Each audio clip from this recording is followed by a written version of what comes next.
What is my favorite project that I did? It's the whole darn city. When I was a little boy, I wrote to the mayor of Philadelphia, and I said to him, Mr. Mayor, I would like to go up to the tower to the feet of William Penn and look out over your city. And at that time, it wasn't a normal thing to do. But he gave me special permission. And so as a little boy all by myself, I went to City Hall and I was conducted up. And I stood at the feet of William Penn and I looked over the whole city. And there I made the resolve that come hell or high water, I would make this city as good as I could. I always wanted to be an architect, ever since I was a tiny kid. And it was only later that I had the aspirations to extend it simply, but it was simply deciding that instead of doing the architecture of a house, I was going to do the architecture of the city where I was born.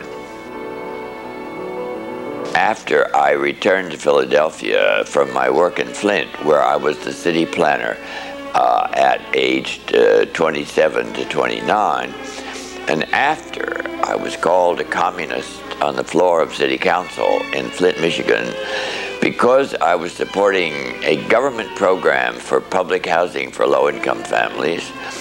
And after I was thrown out of Flint in disgrace and fired from my job, I came to Philadelphia and became, through several other different jobs, the director of the Planning Commission. The relatively interesting skyline that Philadelphia has is really the product of my work, because in the early periods when most of the skylines happened, such as Houston and Cleveland and goodness knows what, all the architects ever did was to go up, and at the top they just cut it off with a pair of scissors, and it was, every tower was the same, like the stupid World Trade Center in New York. Willard Rouse just simply smashed this whole tradition and went up. Then he has all cute little pointy towers, and so Philadelphia's skyline is much more interesting than anybody else's. I have worked to give Philadelphians a new and different and deeper perception of their own city. The incredible tragedy of our culture is this separation of people into these cute little defined categories, and they're supposed to stay the heck in them. And all of the energy that I have came by my invasion of the space between.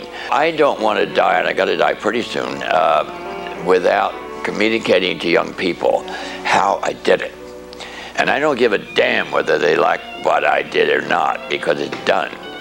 But I do think that I should be able to communicate to them how they can be at least as effective as I am in carrying out their own ideals in their own city in their own day.